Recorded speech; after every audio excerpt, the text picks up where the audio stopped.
Controlled by Johnny.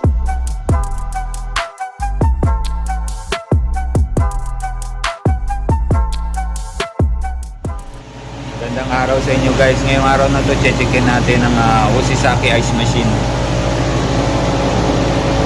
So, tingnan natin ang problema guys.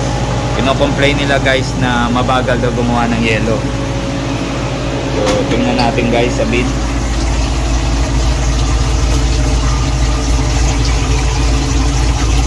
So, tapos napapansin daw nila guys, yung mga yelo parang buo, hindi siya cubes na ganito.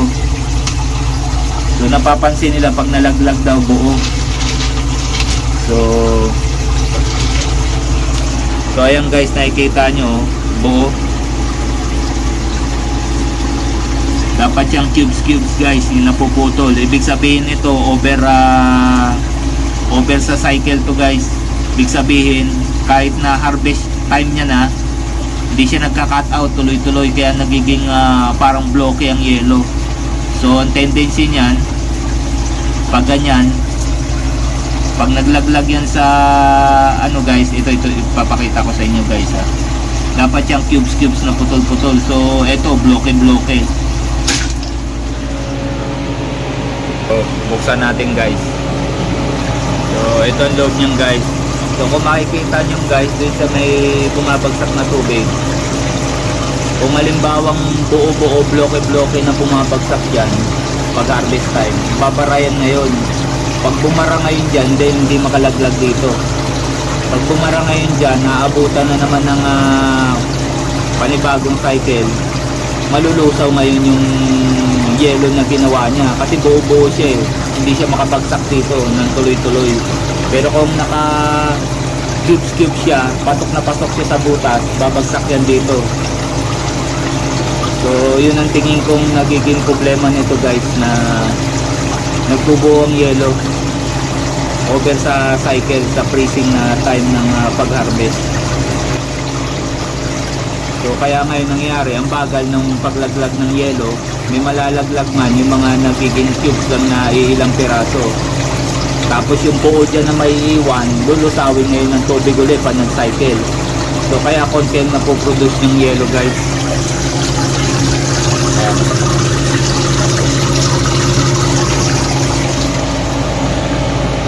So buksan natin ang bin guys.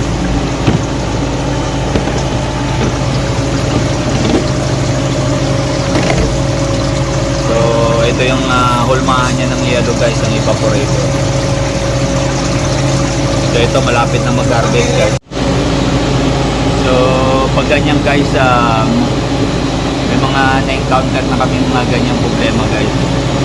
So ang problema guys, pagka ganyan buo ang yelo, itong diaphragm ng water valve, itong diaphragm niya. So ang nangyayari kasi, kahit malapit na siya sa harvest, may pumapasok pa rin na tubig, nagpipid pa rin siya ng tubig. So ang nangyayari ngayon, dumarami pa rin yung tubig dito sa tangke niya. Nagsisense ngayon na may tubig pa, so itutuloy niya pa rin na iikot ang tubig. Tutuloy niya pa rin yun dahil may nasisense pa siya na tubig, kasi ito ang tagabantay ng tubig eh. So ngayon, pag wala nang pumapasok na tubig galing doon, kung ano kasi yung level ng tubig dito sa tangke, yun yung ginagawa niyang yelo. So ngayon, pagka may problema to, may pumapasok pa rin tubig, nadadagdagan ngayon yung tubig dito sa tangke. So nasisense ngayon ng water level na may gagawin pa siyang yelo. Kaya nangyayari ngayon, nagtutuloy-tuloy pa rin ang andar ng compressor natin, ang cycle niya harvest time. Pagka lumagpas na ng 60 minutes ang paggagawa niya ng yelo, ibig sabihin may problema na yun. So yun ang nagiging dahilan. So kasi to, pag nasense yan ng wala ng tubig, diretso yan sa board guys. Board ngayon ang harvest cycle na siya. So pagka habang ito ay may nasisense pang tubig, dumaragdag pa yung tubig sa tangke, tutuloy-tuloy pa rin kasi hindi pa bumibitaw tong water level natin guys. So pagka ganyan ang problema guys, pinapalitan namin ng solenoid or pwede nyong linisin yung water diaphragm niya dito. So may solenoid dito yun sa loob, kakalasin niya.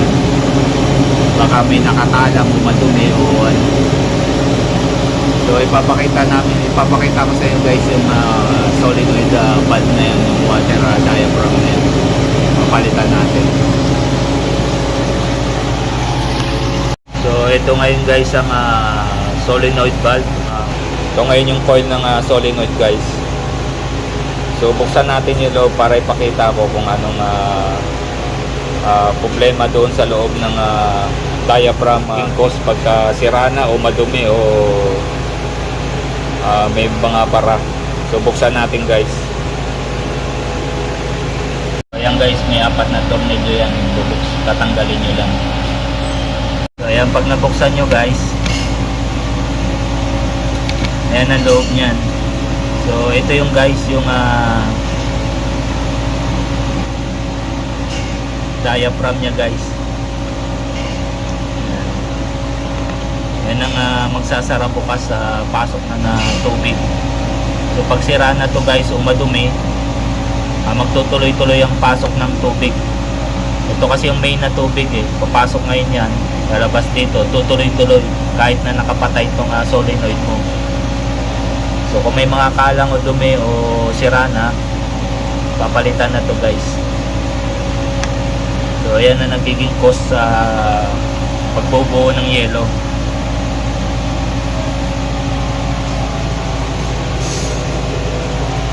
So papalitan ito ng isang buo na lang guys para mapaandar na natin. Palitan natin ng bago. So ayan guys, kinabit na natin yung bago. So silpahan lang natin.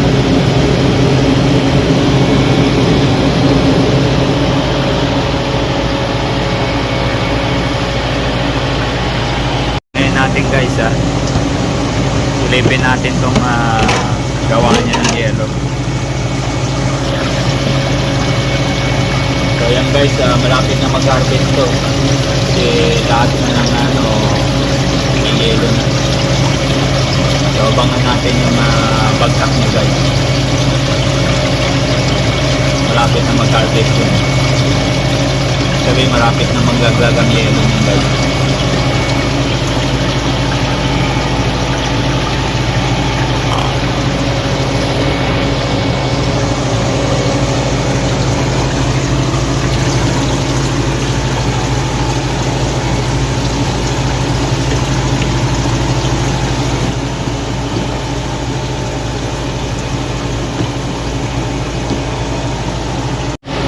Dito guys, may maririnig kayong lalagitik dyan ng relay pag mag-harvest na siya dito sa board. So tutunog yan. So pag na-sense na netong wala nang tubig sa tangke, pupunta ng board yan. So ipitik na yung relay para sa harvest cycle guys, para maglaglag ng yelo. Ang solenoid natin, ang hot gas papasok.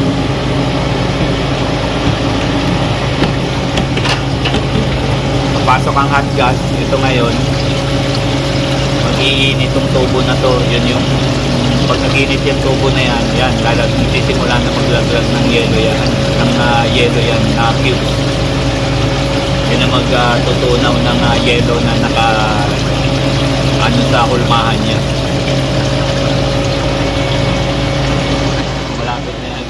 So ayan na guys, pumitik ng ating relay, harvest cycle na. So titingnan natin guys, ayan nawala na yung yellow, umiinit na ngayon ng tubo natin para lusawin. Harvest cycle na guys. So tingnan natin yung bagsak ng yellow nya guys. So pumapasok na yung hot gas guys. Bagsak ng yelo guys.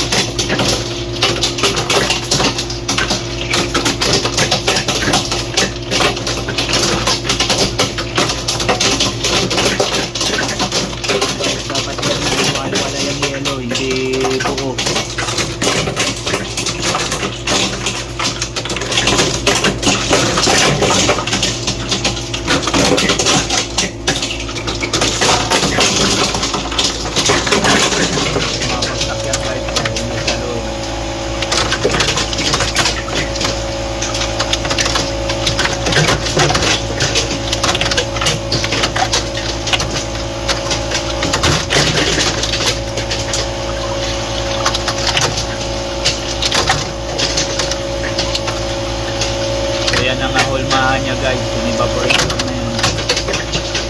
So unti-unti na nahulog ang yelo natin.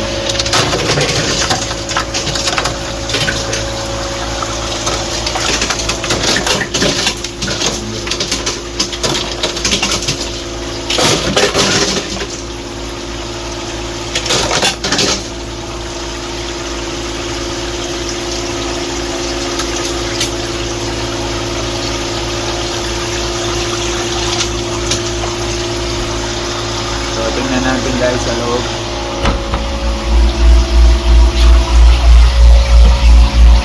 So ayan guys, kung makikita mo guys,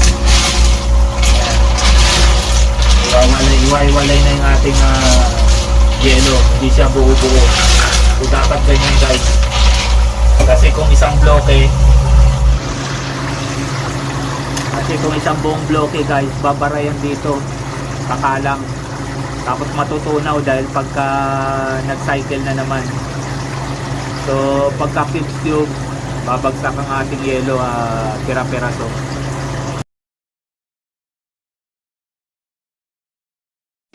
Balikan na lang natin to dahil marami pa tayong gagawin. Iwanan natin siyang umaandar guys. So ngayon guys, dito tayo ngayon sa ice machine na ginawa natin. So tingnan natin. So nakakuha na daw sila ng yelo, marami na nagawa. Sabi nila 3/4 daw yung laman nito kanina. So marami na nagawa hanggang dito daw. So ayan guys, tinignan natin ang yelo. So ayan, iwalay na siya. Tsaka mabilis na daw gumawa ng yelo. So okay na to guys. So yun lang guys. So sana nakapagbigay ako sa inyo ng konting guide kung paano mag-troubleshoot ng Usisaki ice machine kung ma-encounter nyo na buong yelo at mabagal mag-harvest. So yun lang guys, ingat kayo, stay safe, God bless.